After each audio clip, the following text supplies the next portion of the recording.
Greetings. Before we begin looking at the data from the calibrations, I wanted to share with you this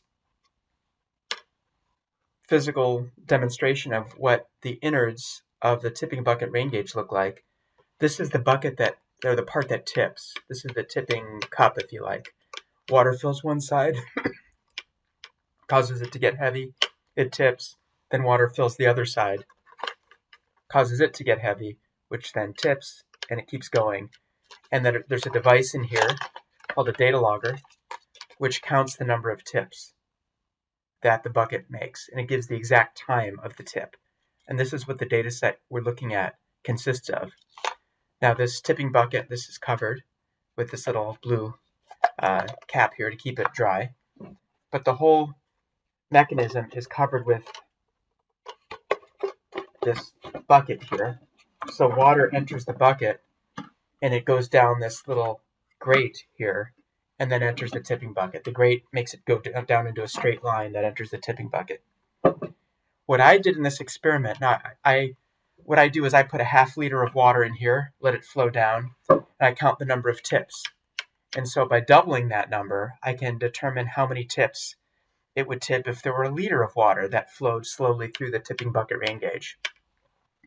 What the focus is of this experiment is to adjust the angle of the tipping bucket rain gauge. I'm exaggerating it here. If this were level, I'm just changing it by a degree. And I'm only going up from 0 degrees to 4 degrees. I had some problems when I went to anything more than 4 degrees, but 4 degrees is far more than it ever is going to be in the field. But what I want to see is, does the number of tips change if the bucket isn't level? And things are going to change about it, and that's what I'm going to have you look at. But what I did is I changed the angle this way by a degree, and then I rotated it so that the direction of the incline is lined up with the tipping bucket mechanism for 2 of the rotations, at this side and that side. And then for 2 of them, the tipping bucket is perpendicular. The direction it tips is perpendicular to the direction of the tip. So I did all of those from 1 degree to 4 degrees, so we can see, are the number of tips changing as I rotate the bucket along these different axes.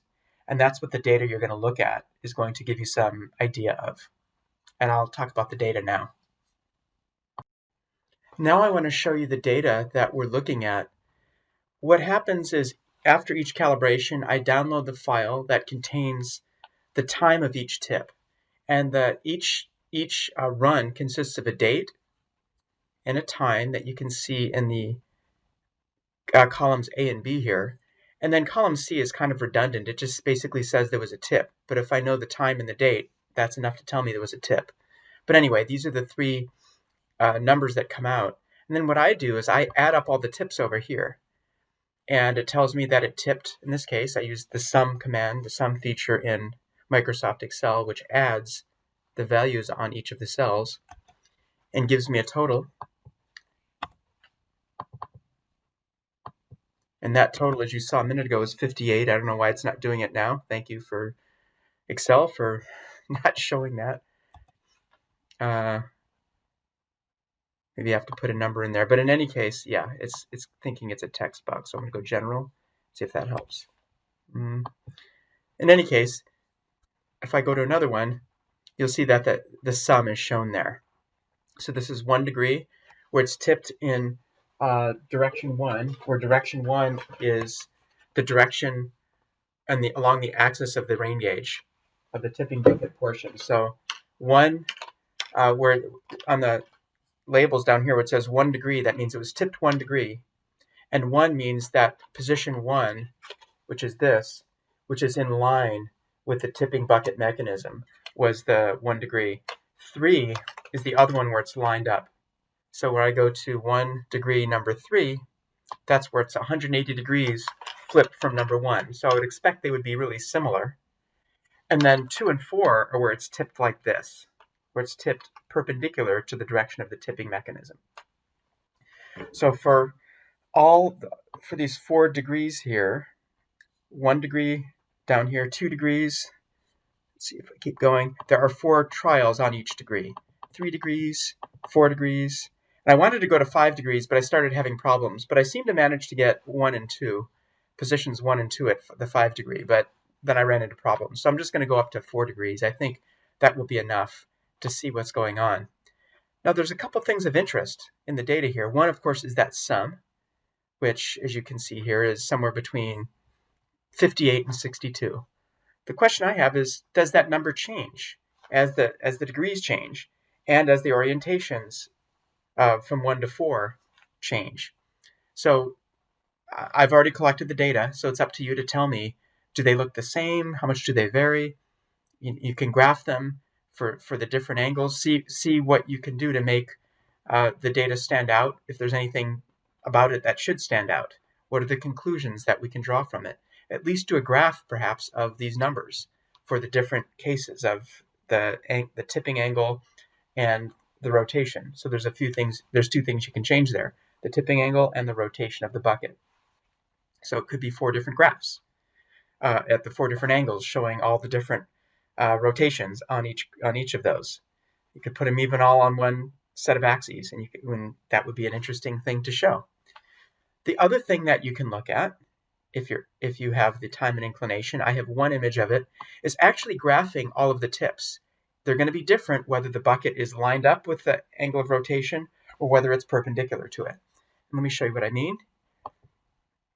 If you look here, this shows the time of each tip. That's what I'm most interested in, the time of each tip. If I can shrink this down a little bit more.